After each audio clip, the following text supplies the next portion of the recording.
Come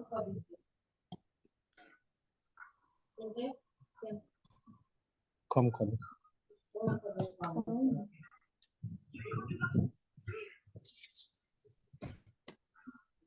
hello, मेरी आवाज आ रही है आपको? Sir good morning. Hello. Yes sir. एक minute. Good evening sir.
Hello, मेरी आवाज आ रही है क्या आपको?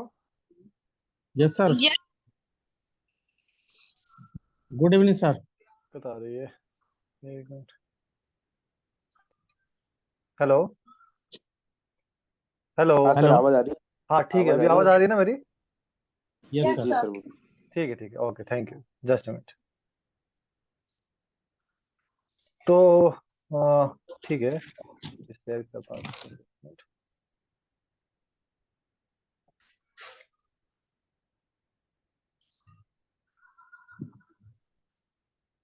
हाँ, मेरी स्क्रीन दिख रही है आपको?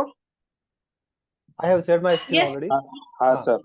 तो अभी मैं कह रहा था कि मेरा मैं आपकी लगभग 5-6 क्लास और लूंगा, ठीक है ना, नेक्स्ट वीक में।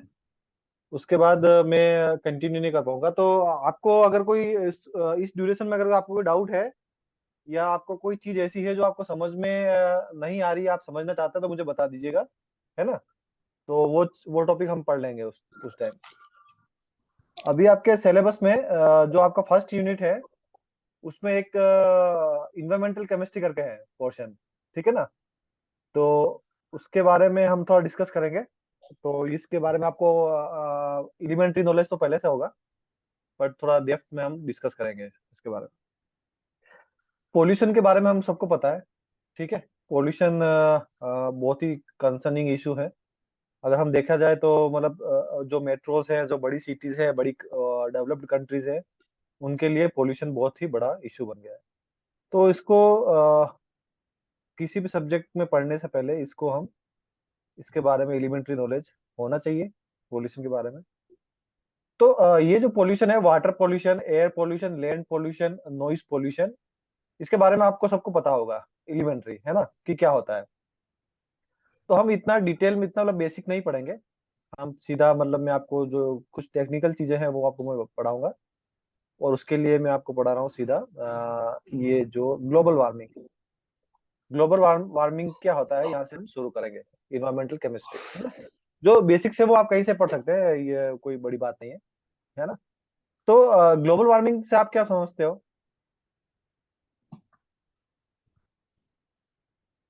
Yes, hello.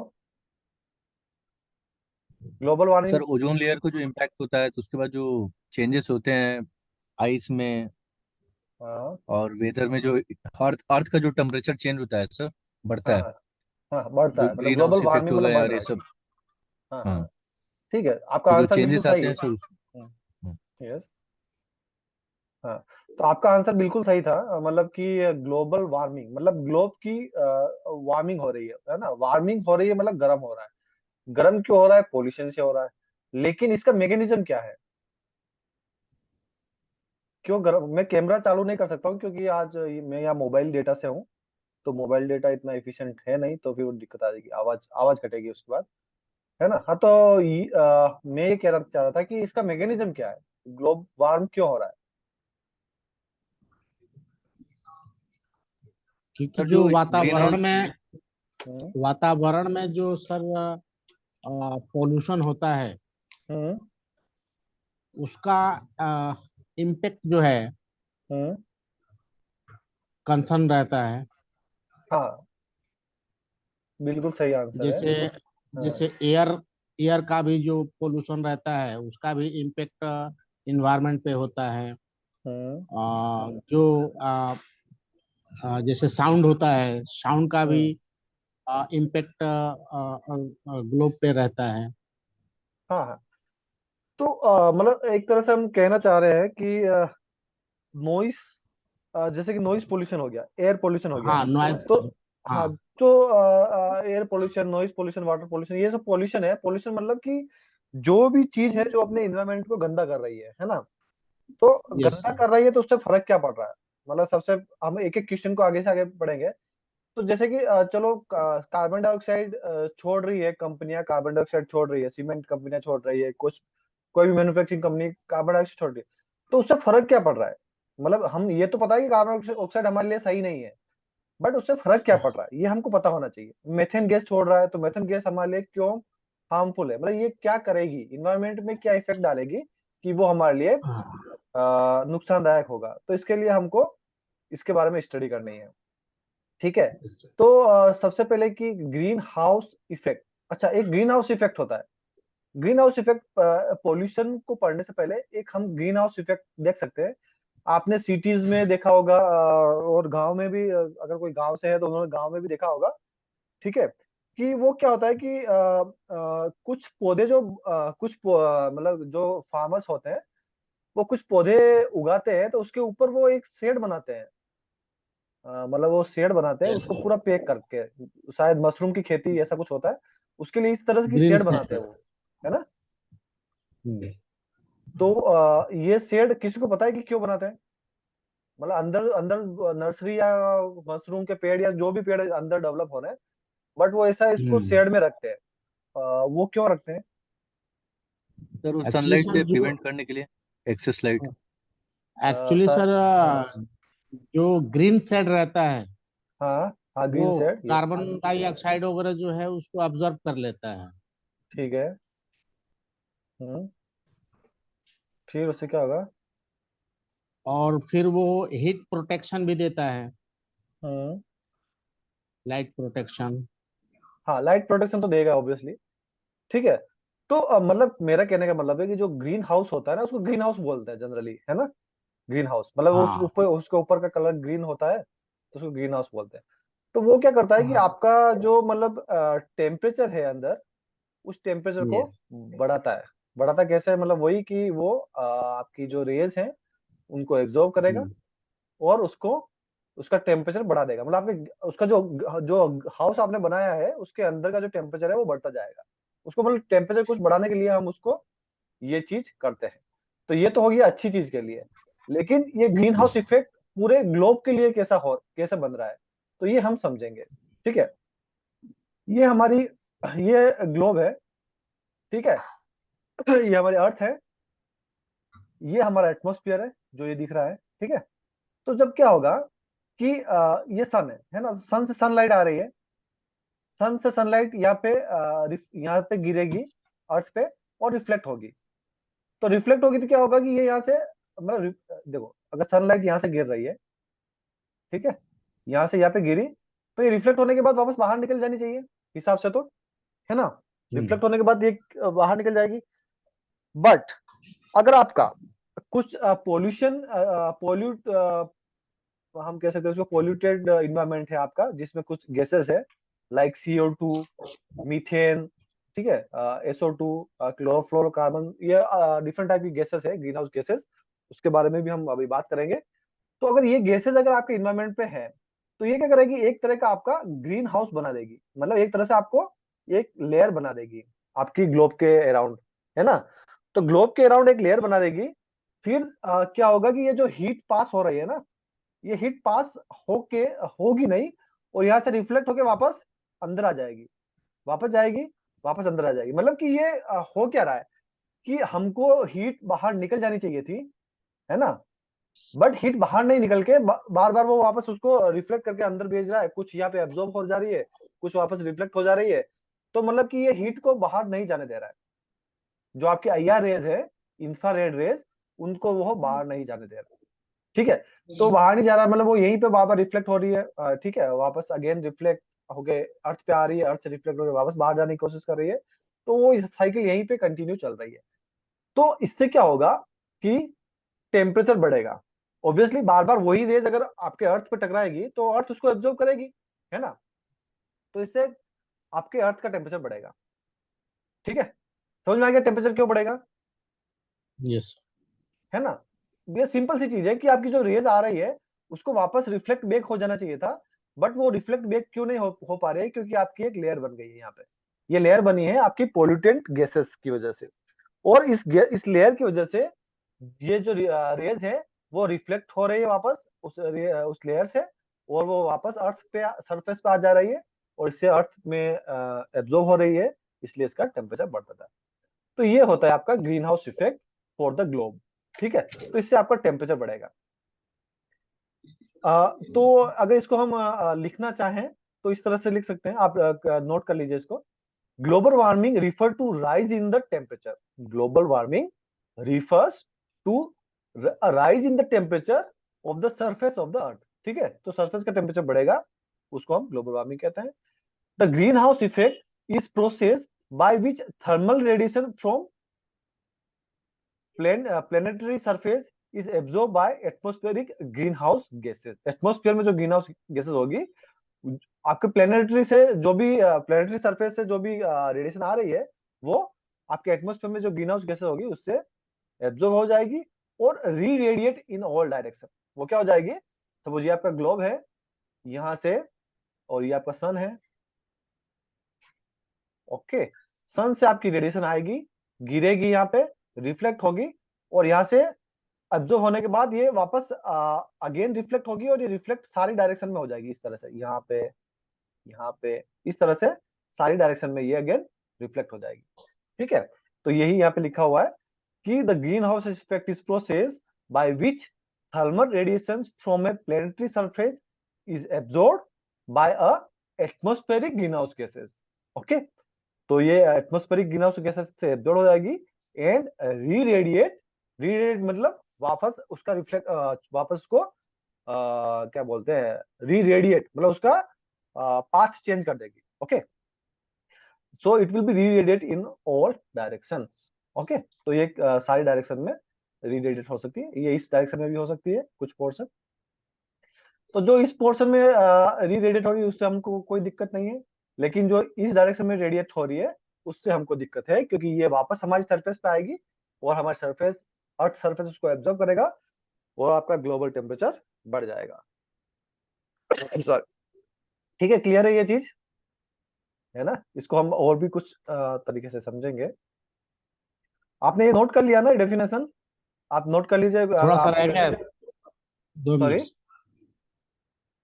नोट कर रहे, थोड़ा सा रह रहा हाँ है। हाँ, कर लो नोट कर लीजिए।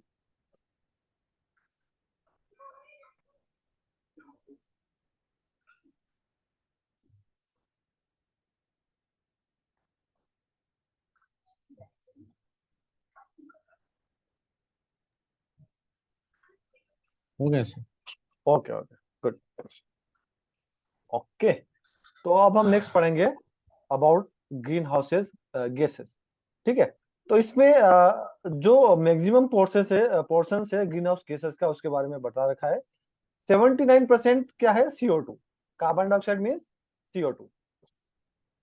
ओके, तो मतलब major contribution greenhouse gases में किसका है, तो कार्बन डाइऑक्साइड का है। ओके, कार्बन डाइऑक्साइड के क्या क्या सोर्सेज हैं, कौन बताएगा, कार्बन डाइऑक्साइड किस किस से मिल सकती, किस किस से रिलीज होती है। सर ये तो प्लांट रिलीज करता है सर। हाँ, प्लांट रिलीज करता है सर। यस, वेरी गुड, सबसे ज्यादा है प्लांट, है ना। अगर कोई चीज यस है सर। जहां से ग्रीन हाउस गैसेस सबसे ज्यादा होती है तो वो है प्लांट। ठीक है, सेकंड,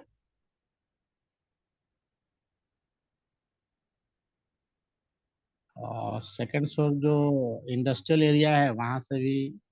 हाँ हाँ, ओके ओके। इंडस्ट्रियल मतलब प्लांट में वही समझा, सॉरी प्लांट्स, हाँ आप बोल रहे हैं कि प्लांट्स मतलब मैं इंडस्ट्रियल ही समझ रहा हूँ, इंडस्ट्रियल प्लांट्स।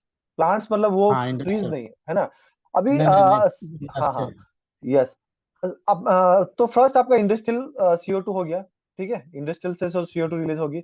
सेकंड आपका रेस्पिरेशन, रेस्पिरेशन से भी CO2 रिलीज होगी। कितना ह्यूमन बींग्स है, रेस्पिरेशन से भी होता है। हाँ, यस सर, रेस्पिरेशन यस। से CO2 रिलीज होगी, ठीक है। Yes sir. उसके बाद ट्रांसपोर्टेशन मान सकते हैं, ट्रांसपोर्टेशन से होगी CO2 रिलीज, है ना? तो वहां पे हाँ बहुत हाँ। से सोर्सेज है जहाँ से CO2 रिलीज होगी, हम्म। ओके। तो industrialisation, pollution, okay, and transportation, that are the main reasons which are releasing huge amount of CO2, okay. फिर क्या हो गया आपका मीथेन, ओके। तो मीथेन गैस जो मीथेन गैस क्या होती है आपका CH4, ठीक है। मीथेन गैस होती है CH4। तो CH4 कैसे जनरेट होती है? CH4 भी इंडस्ट्री से रिलीज होती है। उसके बाद आपका इनकम्प्लीट कंबशन, इनकम्प्लीट कंबशन क्या होता है कि जब आप किसी चीज को जला रहे हो, उसको कंप्लीटली नहीं जला रहे हो, ठीक है ना? तो उसमें कंप्लीटली जलेगा तो CO2 बनेगा, लेकिन अगर उसका इनकम्प्लीट कंबशन हो रहा है तो उससे हाइड्रोकार्बन्स बनेंगे, उसमें मीथेन भी एक पोर्शन रहता है, ओके। तो इस तरह से आपका CO methane major contribution toward greenhouse gases, इसका और इसका पोर्शन है 11%, ठीक है। आप ये नोट करते जाइए साथ में। उसके बाद है आपका नाइट्रस ऑक्साइड, ठीक है। नाइट्रस ऑक्साइड, नाइट्रस ऑक्साइड क्या होता है? नाइट्रस ऑक्साइड क्या होता है? NO, okay. तो आपका we can say NOx, NOx, okay. तो नॉक्स में सारी गैसेस आ गई, नाइट्रोजन ऑक्साइड्स, ओके। नॉक्स में सारी गैसेस आ गई। एक्स मतलब कुछ भी हो सकता है, 1 2 3, ओके। इसको नॉक्स बोलते हैं जनरली, ओके। और सिंपली हम नाइट्रस ऑक्साइड की बात करें तो ये होता है N2O, ओके। तो अभी इसमें क्या हो रहा है कि आपका जो ये गैसेस है, नाइट्रोजन ऑक्साइड कैसे बनती है? ये भी आपका मतलब इंडस्ट्रियल वेस्ट और व्हीकल से नाइट्रोजन ऑक्साइड निकलती है, ओके। और ये आपका, अच्छा आपको पता है कि नाइट्रोजन ऑक्साइड और कहाँ मतलब एक तो ग्रीन हाउस गैसेस हो ही गई, उसके अलावा और एक जगह ये बहुत काफी मतलब क्या बोल सकते हैं इसको, मतलब ये इन्वायरमेंटल के लिए काफी बड़ा चैलेंज है एक जगह और। किसी को आइडिया है नॉक्स मेरे ख्याल से सर, सॉरी? फर्टिलाइजर फैक्ट्री जो होती है, हाँ हाँ फर्टिलाइजर इंडस्ट्री। हाँ, फर्टिलाइजर इंडस्ट्री से होता है। अच्छा, यस। नहीं मैं ये पूछ रहा था कि एक ये जो नाइट्रोजन के जो ऑक्साइड्स हैं, वो एक और दिक्कत करते हैं इन्वायरमेंट में, एक और प्रॉब्लम क्रिएट करते हैं इन्वायरमेंट में ग्रीन हाउस गैसेस के अलावा। किसी को आइडिया है वो क्या है? वो भी हम पढ़ेंगे नेक्स्ट नेक्स्ट क्लास में। सर ये एसिड रेन की बात कर रहे हैं क्या? Very very good, yes. वे एसिड रेन, एसिड रेन होती है ना, उसमें भी नाइट्रोजन ऑक्साइड और सल्फर के ऑक्साइड वो रिएक्ट करते हैं और एसिड्स बनाते हैं। और वो जब पानी के साथ आप पानी के साथ जब वो आता है रेन में, जब रेन में वो मिक्स हो जाता है तो आपका पानी का पीएच डाउन हो जाता है, क्योंकि जब भी एसिड मिक्स होगा अ, बारिश के पानी का पीएच डाउन हो जाएगा, और वो आपको, तो फिर वो आपकी क्रॉप पे, ह्यूमन बींग्स पे और एनिमल्स पे, सब पे इफेक्ट करेगा, ठीक है। तो उसके बारे में हम डिटेल में पढ़ेंगे। उसके अलावा फ्लोरिनेटेड गैसेस, फ्लोरिनेटेड गैसेस क्या होता है कि कोई भी गैस जिसमें फ्लोरीन है उसको हम बोलते हैं फ्लोरिनेटेड गैस, ठीक है। कोई भी गैस जिसमें फ्लोरीन है। तो फ्लोरिनेटेड गैसेस हम जनरली इंडस्ट्री तो सब में रहेगा ही, लेकिन फ्लोरिनेटेड गैस और कहाँ हम यूज करते हैं, किसी को पता है? एसी में यूज होता है सर, रेफ्रिजरेटर रेफ्रिजरेटर में। हाँ, रेफ्रिजरेटर, रेफ्रिजरेटर में यूज होता है क्लोरोफ्लोरोकार्बन, जिसको हम क्लोरोफ्लोरोकार्बन बोलते हैं, है ना? तो ये क्या होता है आपका, कार्बन मतलब ये है कार्बन, और इसमें क्लोरीन होगा और फ्लोरीन होगा, ठीक है। अगर कार्बन, देन अगर क्लोरीन और फ्लोरीन, ये सब मिलकर क्लोरोफ्लोरोकार्बन बनते हैं, ओके। तो इस तरह से काफी जो गैसेस होती है जिसमें फ्लोरीन होता है उसको हम फ्लोरिनेटेड गैसेस बोलते हैं, और उसका 3% रेशियो रहता है। ठीक है, तो ये हो गया आपका major portions, okay, which are we can say gases gases which are contributing toward your greenhouse effect। Okay, इसके अलावा कुछ और गैसेस होती हैं जो नेक्स्ट स्लाइड में बताएंगे। ये जो मेजर पोर्शन है like CH4, nitrous oxide, okay, N2O, carbon dioxide, we have already discussed about that, but some gases like ozone, chlorofluorocarbon, okay, carbon, then this is the carbon monoxide, sulfur dioxide, okay, these gases are also contributing toward your greenhouse effect। okay, तो ये आपका हो गया green house gases कौन कौन सी contribute करती है।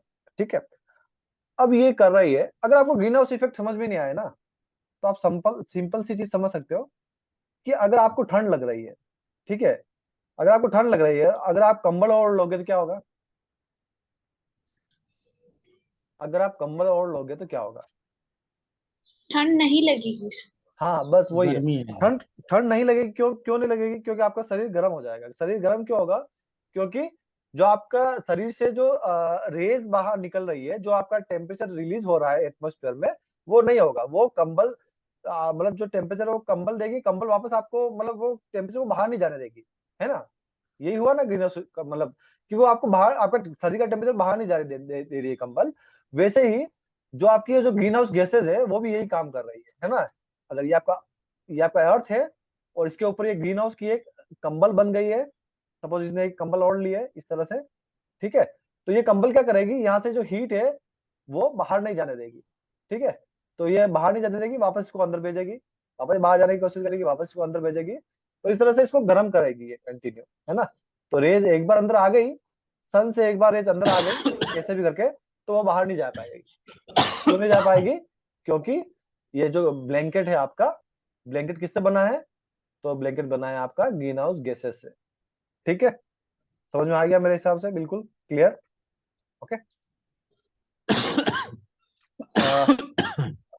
ये मैकेनिज्म है, अगर आप बनाना चाहो तो ये अच्छा मुझे लगा था, इसलिए मैंने यहाँ पे, यहाँ से आपका सन है, सन से रेडिएशन आ रही है, अर्थ पे टकरा रही है। Okay, solar radiation powers the climate.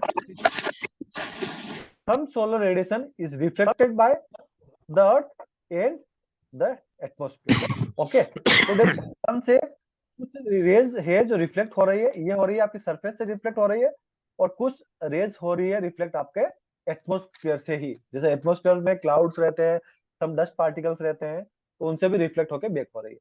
तो ये जो पोर्शन हो गया रिफ्लेक्टेड हो गया। ओके, तो इससे हमको कोई दिक्कत नहीं है। लेकिन जब आपकी कुछ ये आपका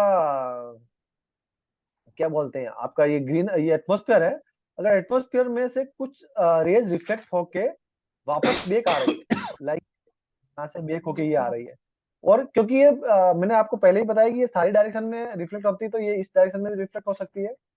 तो जो ऊपर रिफ्लेक्ट हो रही है उससे हमको कोई दिक्कत नहीं है, लेकिन जो वापस हम अर्थ की डायरेक्शन में रिफ्लेक्ट हो रही है वो अर्थ का टेम्परेचर बढ़ा देगी। Okay, so about half the solar radiation is absorbed by the earth surface and warm। Okay, तो ये आपका नॉर्मल प्रोसीजर है।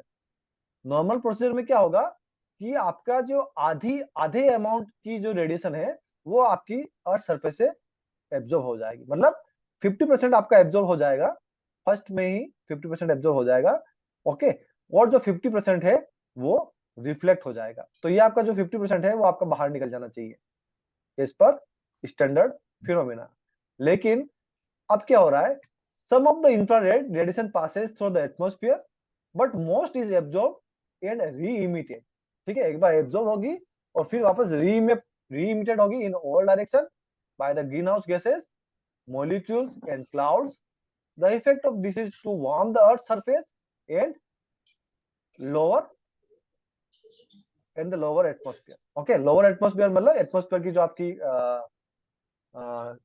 जो क्या बोल सकते हैं उसकी, मतलब जो एटमॉस्फेयर को प्रॉपर्टी को लोअर करेगी, मतलब कि आपका एटमॉस्फेयर खराब करेगी सिंपल। ओके, तो ये हो गया आपका ग्रीन हाउस इफेक्ट का मैकेनिज्म। ओके, सिंपलेस्ट मैकेनिज्म है, अगर आपको कोई पूछता है तो आपको आना चाहिए, अच्छे से आप इसको एक्सप्लेन कर सकते हैं, ये डायग्राम बना के एक पेज का आप आराम से लिख सकते हैं। ओके, अगर हम देखें some proof of global warming. Okay, global warming होता है, इसका प्रूफ ऑलरेडी काफी बड़ी बड़ी एजेंसीज ने प्रूव कर चुके हैं। ओके, लेकिन हम इसको कैसे समझेंगे कि ग्रीन हाउस कैसा इफेक्ट होता है, सिंपल लैंग्वेज। तो ये जो पिक्चर ले रखी है, ये पिक्चर है 1914 की। ओके, और ये जो पिक्चर है ये है 2004 की। तो और ये लिया, इसका जो नाम है वो Portage glacier Alaska. Okay, and प्लोटर glacier now, now means in 2004। अभी तो इसकी हालत और खराब हो गई होगी, लेकिन ये 2004 की पिक्चर है। इन दोनों पिक्चर में हमको क्या डिफरेंस पता चल रहा है?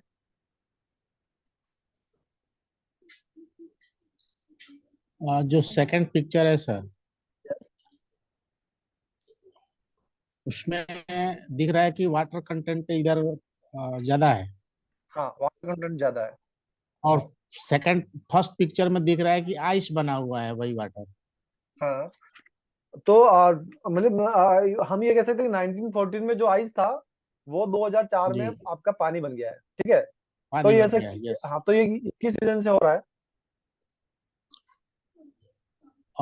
हीट की वजह से सर, हाँ, हीट की वजह हीट से। जैसे, यस सर। मतलब हम कह सकते हैं कि आपका जो आपके ग्लोबल का टेम्परेचर है वो बढ़ता जा रहा है। ठीक है, यस सर, तो हाँ, यस तो सर। अगर अब इससे इससे फर्क क्या पड़ रहा है? मतलब ग्लोबल का टेम्परेचर बढ़ रहा है तो बर्फ पानी में कन्वर्ट हो रहा है, इससे क्या फर्क पड़ेगा? क्योंकि सर वो फर्स्ट तो इससे उससे जो, फ्लड बढ़ जाते हैं, वो फर्क ओशियन बढ़ लेवल जाएंगे। का जो है वो बढ़ जाता है। हाँ, यस, प्लस अलास्का ठीक। में जो रहने वाले जो एनिमल्स और फ्लोरा फौना है वो भी खत्म होते जा रहे हैं। ऑब्वियसली फ्लोरा फाना will be badly affected. Yes, तो ये सब आपके जो आपने बताया वो बिल्कुल सही है। ओके, टेम्परेचर बढ़ेगा, आइस आपका पिघलेगा, तो huge amount of water will be flow. Okay, और उसको हैंडल करने के लिए नदियां काफी नहीं है। ओके, तो वो आपका फ्लड बन जाएगा, बाढ़ आ जाएगी। ठीक है, लोग जो आपका लाइफ साइकिल है वो डिस्टर्ब होगा उसके बाद। ठीक है, ये होगा। और उसके अलावा जो आपका ग्लोबल टेम्परेचर बढ़ेगा। ओके, तो आपका जो हमारी बॉडी है उसकी मेटाबॉलिज्म फिक्स रहती है। ओके, तो मेटाबॉलिज्म से भी आपका बॉडी का मेटाबॉलिज्म भी इफेक्ट होगा अगर टेम्परेचर बढ़ रहा है तो। ठीक है ना, यस सर। तो ये सारे इफेक्ट आपको देखने मिलेंगे अगर आपका ग्लोबल वार्मिंग बढ़ता है तो। ठीक है, तो प्लस ये आपका, हाँ जी, अर्थ का जो सर, खेती के जो उर्वरा शक्ति है वो भी कम होंगी, ज्यादा हीट हाँ, होने से। यस, अगर फ्लड आएगी ऑब्वियसली वो सारे आपका जो फर्टाइल लैंड है वो सारे को हटा देगी। ओके, वो उसके साथ फ्लो हो जाएगा। तो मतलब जो एक नेचुरल साइकिल होता है वो काफी इंपॉर्टेंट रहता है सबके लिए। अगर उसमें हल्का सा भी डिस्टर्बेंस आता है तो ये चीज काफी आपका सबको इफेक्ट करता है। ओके, मतलब एक ये भी है कि आपका जो ये आइस है, जब ये मेल्ट होगा तो क्या होगा कि आपका मतलब जो माउंटेन्स की जो हाइट्स है वो भी इफेक्टेड होगी इससे। डाउन ठीक है, होगी, डाउन होगी। हाँ, डाउन होगी। तो उससे भी आपका जो यस मतलब एयर जो जो मतलब हवा का फ्लो है, वो हवा का फ्लो भी डिस्टर्ब होगा। उससे आपका सीजन्स सर, भी इफेक्टेड होंगे। ओके, एक ये भी स्टडी में पाया गया है कि जो पहले आज से 50 या 100 साल पहले एक ट्रेंड था सीजन्स का। ठीक है, कि गर्मी सर्दी बरसात, मतलब जो मतलब पर्टिकुलर रीजन, मैं तो अपने यहाँ की बात कर रहा हूँ, लेकिन सबके यहाँ पे अलग अलग सीजन्स रहते हैं और उनका एक ट्रेंड था पर्टिकुलर।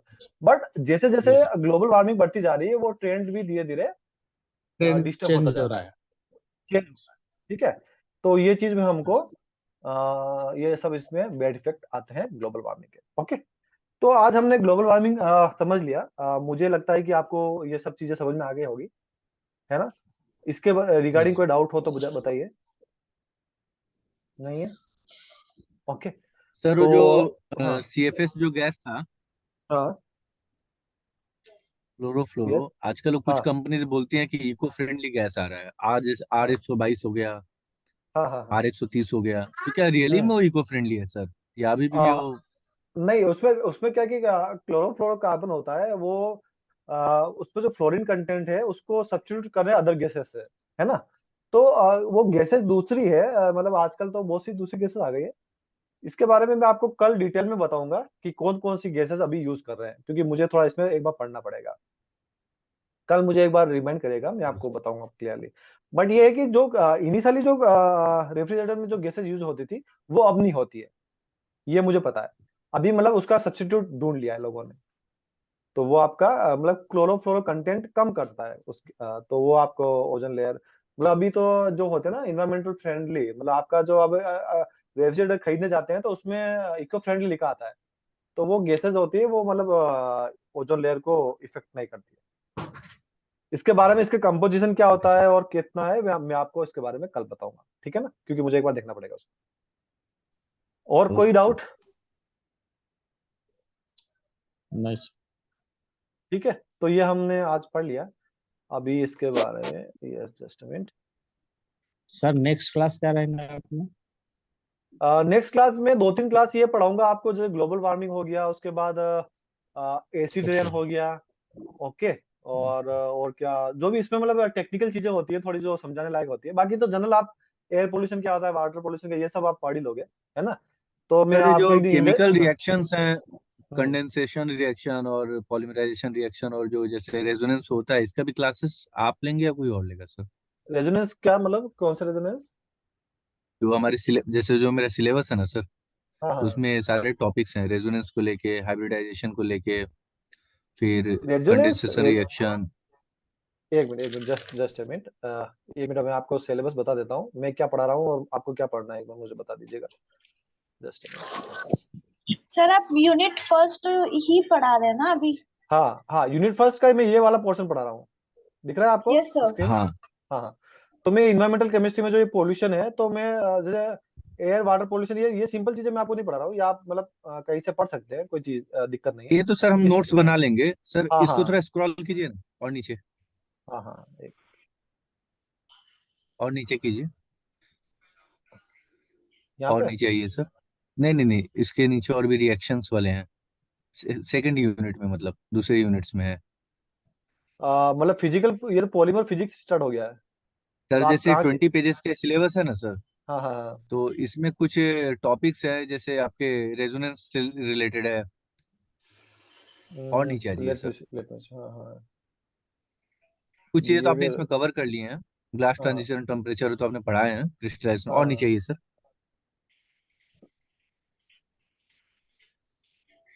और नीचे अच्छा आइए ये सर। रबर मटेरियल्स, हाँ, ओके। जैसे ये सब जो टॉपिक्स हैं, इनका सर हाँ क्या हाँ। करना है? नहीं ये तो आपको शायद कोई पढ़ाएंगे, है ना, सर क्योंकि विक्रम क्योंकि सर ही सर पढ़ा। हाँ जी। अभी, ये वाले सारे टॉपिक्स विक्रम सर कवर करवाते कॉलेज में। अच्छा अच्छा, हाँ तो वो अच्छा पढ़ाएंगे इस आपको, है ना, वो पढ़ा देंगे आपको, कोई Yes, दिक्कत नहीं। आपके लेकिन पास फिर भी नोट्स हाँ। है क्या गायत्री? ये हाँ। आपके पास नोट्स है क्लास का? नोट्स मेरे पास कुछ कुछ है, सर ने सिर्फ डिक्टेट करवाया था, means dictate in the sense उन्होंने रीडिंग करवाई थी और समझाया था, नोट्स खुद को बनाने थे। हम्म। ओके ठीक है। देखिए और आपको, हाँ हाँ मैं ही कह, हाँ बोलिए बोलिए। सर ने बुक सजेस्ट करी थी और सर कहते हैं, सर हमें कॉलेज में टाइम देते हैं तो हम उन्हीं बुक्स में से नोट्स बना लेते हैं हमारे अकॉर्डिंग। ओके, ओके, तो आप मुझे ये इस बुक्स पे का नाम मुझे देना आप। हाँ देखो इसमें काफी चीजें हैं, इतनी सारी चीजें मैं पढ़ा नहीं पाऊंगा ऑब्वियसली, ठीक सर, है, ये क्योंकि मेरा लास्ट हाँ। इसकी सर स्टार्ट है। बात कर रहा था सर, ये जो आप देख रहे हैं इसकी ना, चेन पॉलीमराइजेशन, स्टेप पॉलीमराइजेशन, यही PS21 में, हाँ हाँ हाँ, ओके ओके ओके। तो इसकी चेन बात कर रहा हूँ सर। पॉलीमराइजेशन, स्टेप पॉलीमराइजेशन, हाँ ये मैं पढ़ा दूंगा, ठीक है, ये मैं पढ़ा दूंगा। तो सर ये थोड़ा केमिस्ट्री ऑफ, ये हाँ मेरे को, हाँ हाँ ये मैं पढ़ा दूंगा, ठीक है, ये मैं आपको कल मैं पढ़ा दूंगा आपको। ये और कुछ एक दो टॉपिक और है इसमें बचे हुए हैं, वो मैं कल पढ़ा दूंगा आपको। फिर मैं आपको ये पोर्शन कवर करा दूंगा, केमिस्ट्री ऑफ पॉलीमराइजेशन, हाँ, ठीक है मैं है ना। आपको सर कुछ टॉपिक्स आपको व्हाट्सअप कर दूंगा, जो मैं हम्म। सेल्फ स्टडी करता तो दिक्कत आ रहा है, तो आप इसमें ठीक है। कवर कर हाँ सकते हाँ हैं। ठीक है, मुझे एक दिन पहले भेज देना, तो मैं थोड़ा पीपीटी वीपीटी हम्म, बना लूँ, क्योंकि सॉरी एंड टाइम पे भी सर मेरे को भी थोड़ा टाइम लगता है उसको बनाने में ना। तो आप मुझे 1-2 दिन पहले भेज ओके देना, सर। मतलब आज अभी थोड़ी देर बाद भेज देना।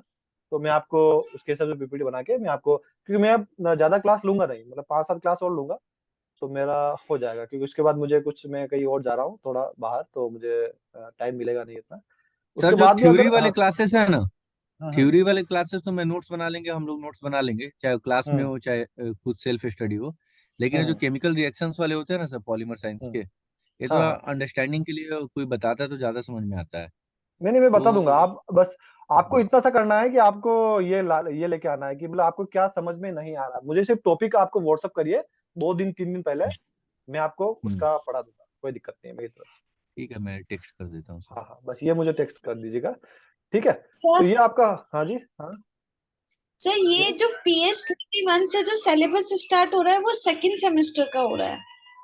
अच्छा अच्छा, हाँ हाँ, ठीक है। सेकंड सेमेस्टर आपका कब, ये पीसी सेकंड यहाँ से है ना, और उसको PS21 ये ये सर वाला। हाँ ये हाँ, सर सेकंड सेमेस्टर है। सो सर सेकंड सेमेस्टर हमारा जुलाई से स्टार्ट होगा।